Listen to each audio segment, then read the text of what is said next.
are now in the paint. It's a new Pac-12 weekly web series highlighting all things women's college basketball. We're your hosts. I'm Gold-Onwude. He's Kevin Danna. And KD, what are we talking about today?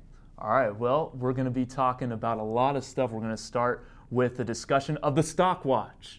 One team that's going up and one player that's really impressing us all and doing her thing on the court. We're also going to talk about one of the true warriors of the Pac-12 conference who unfortunately will be unable to suit up for her team for the rest of the season and her collegiate career. And then we're going to have a couple of game previews, a couple of games that have caught our eye heading into Thursday and Saturday. But before we even get to all of that, standings time.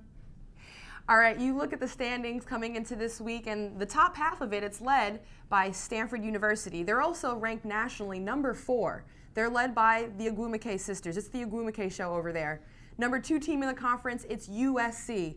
And that's a team that people had high expectations for coming into the season. They started off ranked nationally number 23. Following suit, it's Washington State, a program that's been building over the course of the years and now led by senior guard Jasmine Perkins. Oh, and there's a surprise at number 4. Colorado, proving some of those preseason voters wrong. They were picked to finish last in the conference. They're now at 4. Go Buffs. 5 and 6. Well, they both have 2 first-year head coaches. 5, it's Cal with Coach Gottlieb, and 6, it's UCLA with Coach Close. Katie, what do you think about the rest of the lineup here? Well, you take a look at teams 7 through 12, and one thing that you wouldn't necessarily see in other conferences is that every team has a win so far. We're only 2 weekends through. It's either 3 or 4 games that you've played up to this point. And another thing, in overall records, 11 of the 12 teams have winning records. That's something that the ACC and Big Ten can't say. So you think about, no, they certainly can't. But Stanford, maybe the clear-cut number 1, but 2 through 12, it's going to be a dogfight. There are a lot of teams that could push and make a say for a top half finish, and you got to think top 2, 3, 4 teams could be dancing in March. So it's going to be a fight to get one of those top third, top half spots. All right, Ross, it's time for the Stockwatch, and we're going to start with a team that has impressed us all, and that's been the Washington State Cougars up in the Palouse. 3-1 this season in conference play, coming off a tough loss against Colorado, a game which they had to lead in the second half. But this is a team that I've been really impressed with so far. A team that has been down for a while, but June Doherty has done a great job recruiting the talent. And now she has all her players there. These are all her recruits, and they're led by Jasmine Perkins, 9 points per game. And that's something that you take a look at. Your leading scorer only has 9 points per game, but that's because you have Iridia Mojo along with Carly Noyes, Tia Presley, Sage Romberg, Rosetta Azazu. 6 players averaging 6 points per game. That puts them in the minority of the Pac-12 conference. You take a look at that talent.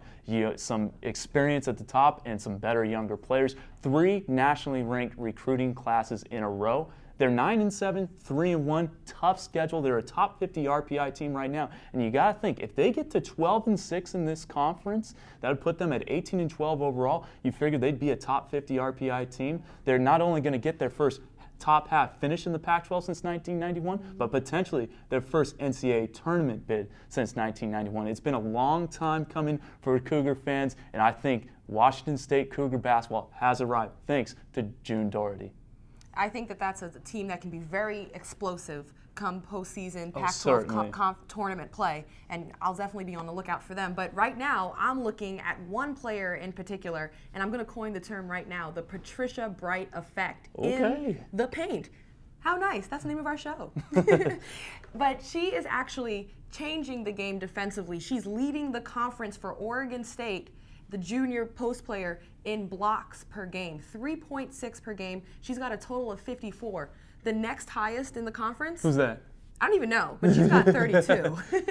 That is 54-32. Those type of numbers, 3.6 blocks per game, gives her also national recognition. She's ranked number 6 nationally for blocks per game. And all of these stats are really nice. The numbers are cool. But they're great.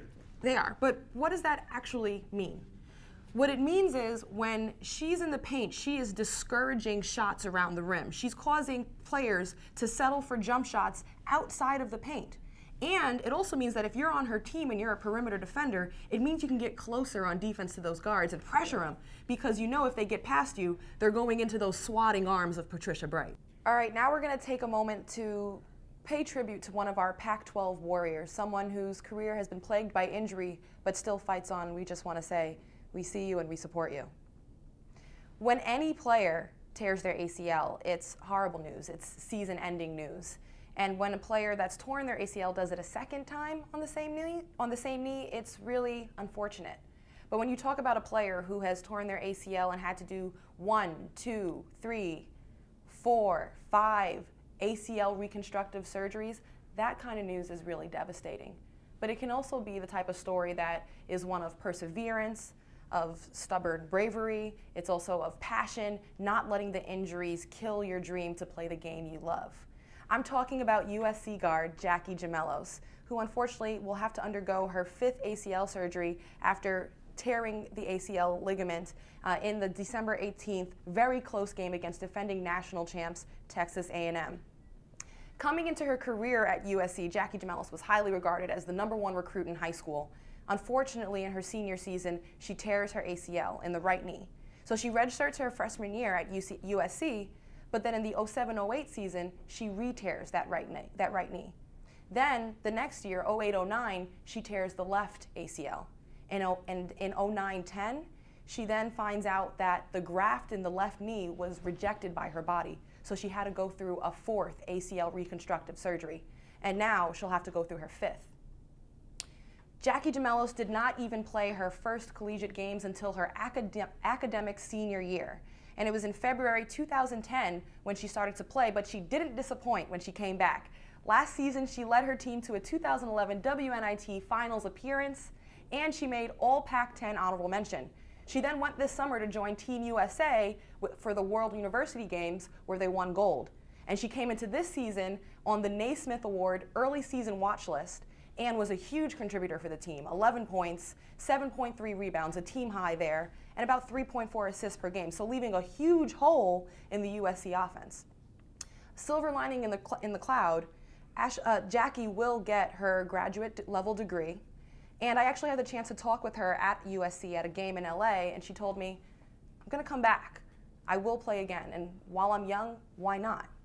So her fight's going to continue to inspire her teammates and players and fans around the conference and nationwide. And so I think I not only speak for myself, but also my co-host Kevin Danna and the entire Pac-12 conference when we say that we salute you, we support you, and we wish you the best of luck moving forward, Jackie. And we certainly hope that this is Jackie's last injury troubles that she has to deal with. She's played her last game as a collegiate basketball player, but we wish her the best of luck for a long and storied professional career. For sure. Let's talk and move on to our final segment now, talking about the Pac-12 previews. We're going to give you a couple of games to look forward to, and we're going to start on Thursday in one of the new lands of the Pac-12 in Boulder, Colorado, as Cal goes east to take on the Buffaloes, who are 13-1, 2-1 in conference. Had a weak non-conference schedule. Are they for real, Roz? I think anytime you start your preseason undefeated, you're for real. I think that at least will give the team the confidence and momentum they need to enter Pac-12 season play well. And they have. 2-1, that's much better than what people have predicted for them. Certainly. They had a tough loss at Washington, but bigger than that, they had a tough win. Rebounding off of that loss, a tough win at Washington State. Gutsy, comeback, close game where they showed that they had guts, as you mentioned, heart, resilience, grit, those types of things that a team needs to go into the rest of the season. Well, they're going to be going up against the best rebounding team in the conference in Cal. The Golden Bears, 48 rebounds per game, 18 rebounds better than their opponent on average per night. And that's because of their posts. Jennifer Brandon, Talia Caldwell, those two combined for 18 rebounds per game. And it's not just the rebounding they do, they also have some scoring down low. I love Brandon's up and under little move that she gives people. She can also hit a little mid-range game for you as well. And this is a team that's going to pose a lot of problems because if Colorado doesn't make their first shot, they're not getting the second one. So if they want to score, they better make sure that first attempt is good. Well, hold your horses, KD, because all right, I'm holding up here. Colorado has scoring options, and it starts with Chucky Jeffrey. Oh, yeah. She is someone that is doing it all for this team. She leads this team in minutes played, points scored, assists, rebounds. She's doing everything, and she's a tough guard too because she's one of these guards that can definitely get to the rim and create, but she does shoot the three at a good percentage, so it's tough guarding her. She's got some help in the backcourt as well in Lexi Kressel. And her biggest contribution to this team is her ability to knock down a three. And that's going to spread the defense out. Almost half of her shots are three-pointers. You're talking guards, huh, Roz? I'm talking guards. All right, let me give you Eliza Pierre and Brittany Boyd. Those two combined for 8 assists per game, and only one other tandem in the conference can sport that number in Arizona. But 4.5 assists per game for the freshman Brittany Boyd. Such a beautiful post-entry passer. Can really hit you over the top like she did against Oregon State. And then Eliza Pierre as well. They're both very solid on defense as well. And when you add Laisha Clarendon into that mix and how all three of those players can get into passing lanes, steal the ball, and then make great decisions in transition, they're going to give Chucky Jeffrey and company a little bit of trouble on their own. The number one key to the game for Colorado to beat Cal, I think, is taking care of the ball. This is a team that there's only one person on their roster with a positive assist-to-turnover ratio. And you can't be turning over the ball and giving easy layups in transition to a team, Cal, that is already the number 3 scoring offense in the conference. All right, let's move on to a Saturday matchup to look out for. The battle for Los Angeles. USC, UCLA. Women of Troy, Bruins. In Westwood, at UCLA. Roz, tell us a little bit about the home team. Well, UCLA Bruins, they kind of have a similar storyline to USC in that they have loads of talent. They had high expectations coming into the season, but unfortunately, they were bitten by the injury bug. Jasmine Dixon, one of their big contributors last year, is going to miss the rest of the season. She was hurt early with a rupture to her Achilles tendon. And then they lost their leading scorer and rebounder in Atonye Ingafa due to an ACL tear against Tennessee. So you've got a UCLA squad that's kind of trying to figure out their identity without big contributors. And I think USC has found their identity without one of their main contributors in Jackie Jamelis. This is a team that is 3-1 in conference without Jackie. In that second half, when Jackie went out of that Texas A&M game, they actually outscored Texas A&M 43-42. They didn't win that game, but they showed that they can compete without one of their best players, and it's because they have 3 players who average at least 11 points per game: Cassie Harberts, Brianna Gilbreth, and then, of course, Ashley Corral. Bombing 42% from beyond the arc. She's the key.